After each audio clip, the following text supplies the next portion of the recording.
सादर प्रणाम मित्रों, मैं हूं आचार्य संदीपन। आप देख रहे हैं मिडनाइट एक्सप्रेस। उत्तर प्रदेश का एक जनपद है लखीमपुर खीरी। लखीमपुर में दो सगी बहनें जो कि नाबालिग बताई गई और दलित समुदाय से संबंधित थी, उन दोनों सगी बहनों के शव ईख के खेत में पेड़ों से लटकते हुए मिले। ये निघासन कस्बा पड़ता है लखीमपुर में, उसका एक गाँव है। उस गाँव में ये घटना हुई। शुरू में तो पुलिस के द्वारा भी जो बातें कही गई थी उससे ना मृत युवतियों के परिजन सहमत थे और ना ही ग्रामीण सहमत थे। शुरुआत में जो थ्योरी पुलिस बता रही थी, मीडिया के सामने रख रही थी, उसके मुताबिक ये आत्महत्या का मामला था। लेकिन जैसे जैसे विरोध बढ़ता गया, जैसे जैसे विपक्षी पार्टियों ने भी आवाज़ बुलंद की, पुलिस ने अपनी जांच आगे बढ़ाई तो ये मामला हत्या का निकला। अभी तक जो चीज़ें सामने आई हैं उसके मुताबिक पुलिस का दावा है कि ये मामला प्रेम प्रसंग का रहा और शादी के लिए युवतियां अड़ी थी। तो जो युवक जिन्होंने हत्या की, जब उन्होंने शादी की बात पर युवतियों के अड़े रहने की जिद देखी तो उन्होंने इन दोनों युवतियों को मार करके पेड़ से लटका दिया। तो चलिए देखते हैं कुछ वीडियो।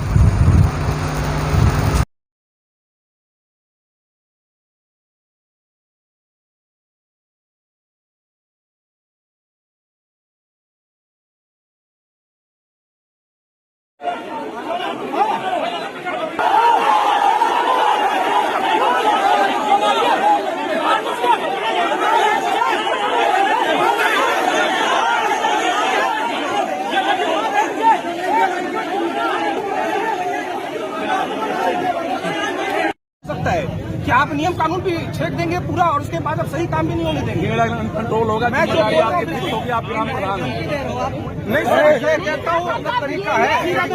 तो सबके ऊपर मुकदमा लिख दीजिए, सबके ऊपर साइड ले लो। हमने बात कही, मैं सही बात बोल रही हूँ, नेतागिरी कर रहे हैं यहाँ पे। कौन नहीं? जिम्मेदारी आपकी होगी, आप ग्राम प्रधान हो। मतलब सबके सामने खुलेआम बोल रहा हूँ, मैं नेतागिरी कर रहा हूँ। मैं धमकी दे रहा हूँ। आपका भाई किनारे ले चलो, आपका भाई किनारे ले चलो। किसी को कोई धमकी नहीं है। देखिए एक सेकंड रुकिए, पूरा समाज यहाँ पे हम लोग सही है। 2 घंटा 4 घंटा पूरा समाज के साथ हम लोग हैं। आप पूरा समाज अगर चाहेंगे उठ के चलना, हम लोग लेके जाएंगे, मेरी जिम्मेदारी है। जिस गाड़ी में जाएंगे मेरी जिम्मेदारी है। जब तक नहीं कहेंगे हम लोग हाथ नहीं लगाएंगे। लेकिन व्यवस्था नियम कानून को मत छेड़िए। रोड जाम करना गलत है, आप भी जानते हैं, मैं भी जानता हूँ। आप भी पब्लिक है मेरे लिए, जितनी लोग चल रही है रोड पे वो भी पब्लिक है मेरे लिए। मैं इसके लिए पूरी व्यवस्था नहीं खराब कर दूंगा। आपका जो भी चलिए, नंद किशोर है, नंद किशोर पागल हो क्या? हाँ, आप पीड़ित हो, ये मुझे पता है। हम सब लोग आपके लिए प्रार्थना कर रहे हैं, लेकिन बात ऐसी बोलो जो न्याय संगत हो और जो सही हो। नहीं, यहाँ बेटी नहीं आएगी। आप बॉडी नहीं आएगी, आपको जो करना करिए। आपको धरना देना है, आग लगाना है यहाँ पे जिले में। एक बार सुनिए, ये जो आप लोग जितने लोग गलत सलाह दे रहे हैं ना, इनको आप लोग दे लीजिए। मैं आपको ये बात कह रहा हूँ, आपको 40 दिन बैठना, आप 40 दिन यहाँ बैठिए। ये गलत चीजें मत बोलिए प्लीज। मैं गलत चीज नहीं मानूंगा। मैं आपको सिर्फ प्रेम से बोलेंगे, जो चीज सही संगत है वो करवाऊंगा मैं आपको। अगर नहीं आएगी अम्मा, नहीं आएगी। आप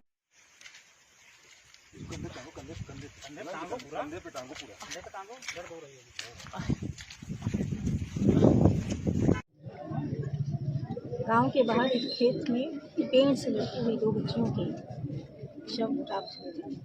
डायल 100 के लोग, डायल 112 के लोग तत्काल मौके पर पहुंचे थे। उन्होंने तुरंत रिस्पॉन्स दिया था।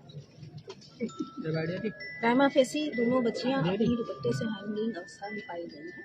शरीर पर जाहिरा तौर से कोई चोटें नहीं पाई गई। बाकी की जितनी चीज़ें हैं वो पोस्टमार्टम रिपोर्ट के बाद क्लियर हो पाएंगी। परिवार वालों से अपील की जा रही, वो जैसा भी लिख कर देते हैं हम वैसा FIR लिखने को देंगे और आगे की विधिक कार्रवाई इस पर हम करेंगे। हमारी कोशिश रहेगी कि जल्द से जल्द इन बच्चों को न्याय और इंसाफ दिलाया जाए। जो पोस्टमार्टम होगा वो विशेषज्ञों के पैनल के द्वारा इन वीडियो कराया जाएगा, जिससे कि सभी चीज़ें साफ हो सकें।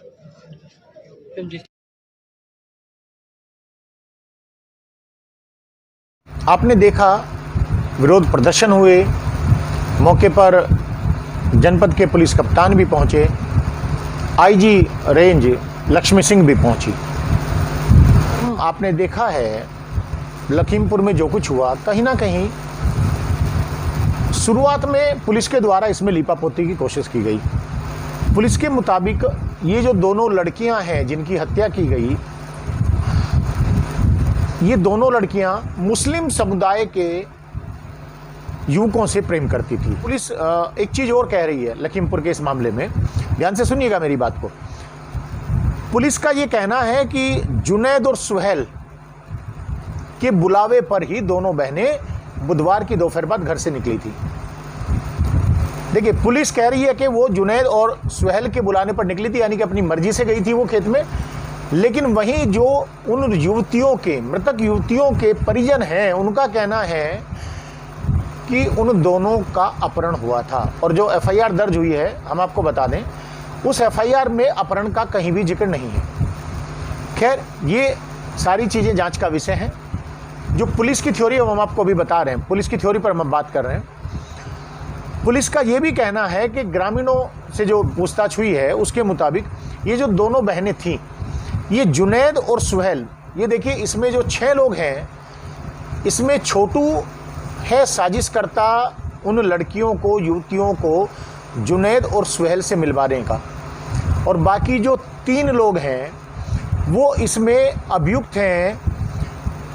जुनैद और सुहेल के अलावा हम बात कर रहे हैं हफीजुर रहमान उर्फ मंजिल का, और करीमुद्दीन और आरिफ, ये 3 और जुनैद और सुहेल के अलावा ये इसमें शामिल हैं मर्डर में, और जो सबूत मिटाने की कोशिश है उसके मुलजिम हैं, अभियुक्त हैं। पुलिस का कहना है कि जुनैद और सुहेल से दोनों युवतियां अक्सर मिलती थीं।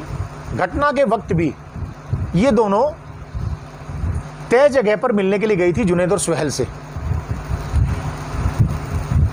लेकिन इसमें एक चीज़ और सामने आ रही है कि जो लड़कियों के परिजन हैं, वो छोटू जिसने मिलवाने का काम किया था जुनैद और सुहेल से दोनों युवतियों को, वो उसे भी अभियुक्त मान रही है, उसे भी वो दोषी ठहरा रहे हैं। लेकिन दूसरी तरफ पुलिस का कहना है कि मौके पर छोटू मौजूद नहीं था। और पुलिस ये भी कह रही है कि जो बात किडनैपिंग की आ रही है, अपहरण की आ रही है, तो जो लड़की के परिजन हैं वो अपहरणकर्ताओं को पहचान नहीं पा रहे हैं, और घटना स्थल पर जो छोटू है उसकी मौजूदगी से भी वो इनकार कर रहे हैं। अब यहाँ असल बात क्या है मैं आपको बता दूँ। उत्तर प्रदेश में बहुत ही चर्चित रहा लव जिहाद। लखीमपुर का ये मामला भी कहीं ना कहीं इस बात की गवाही दे रहा है। और चूंकि लड़कियां दलित समुदाय से आती थी, जुनैद और सुहेल जो है वो मुस्लिम समुदाय से आते थे, तो जुनैद और सुहेल को ये लगा कि अब वो फंसने वाले हैं। यानी कि जुनैद और सुहेल ने उन लड़कियों से जो संबंध स्थापित किए, दोस्ती स्थापित की, वो सिर्फ मौज मस्ती के लिए की, वो सिर्फ टाइम पास थी जुनैद और सुहेल के लिए।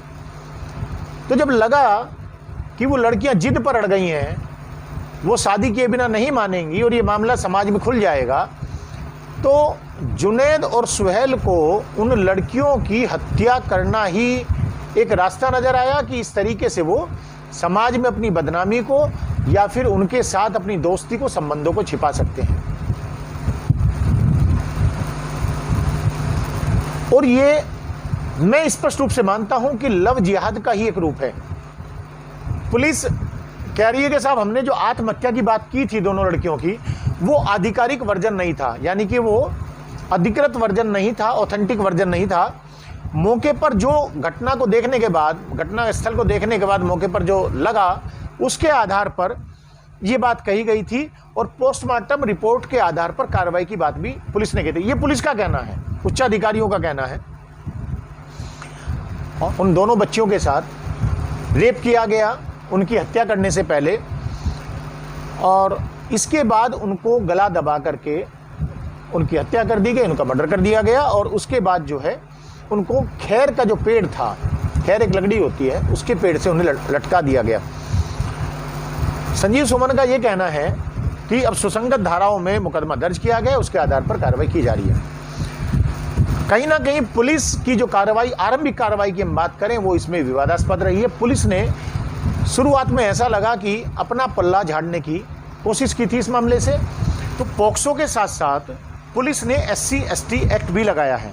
वहीं दूसरी तरफ पुलिस का कहना ये है, प्रशासन का ये कहना है कि इस मामले में जो अभियुक्त हैं, जो अपराधी हैं, उन्हें फांसी की सज़ा दिलाने के लिए भरसक प्रयास किया जाएगा और इस मामले को फास्ट ट्रैक कोर्ट में चलवाया जाएगा ताकि मामले में जल्द से जल्द फैसला आए।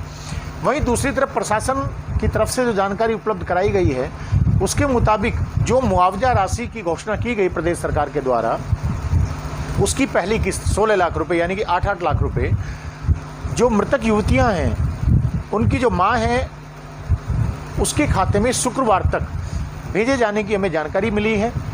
इसके अलावा प्रधानमंत्री आवास योजना के तहत इस परिवार को घर दिलाए जाने की घोषणा भी प्रशासन कर रहा है। वहीं दूसरी तरफ नौकरी की जो बात आ रही है उसके बारे में प्रशासन का ये कहना है कि नौकरी का प्रस्ताव शासन को जल्द ही भेजा जाएगा। तो इस मामले से जो जुड़े अपराधी थे, अभियुक्त थे, उन सबको पुलिस ने अरेस्ट कर लिया है। पुलिस ने इसमें रेप, पॉक्सो और 302 यानी कि हत्या की धाराओं के तहत मुकदमा दर्ज किया है। अब देखना ये होगा कि परिजन जो अपहरण की बात कर रहे हैं, दोनों युवतियों की किडनैपिंग की बात कर रहे हैं, किडनैपिंग का आरोप लगा रहे हैं, पुलिस उस दिशा में क्या कार्रवाई करती है।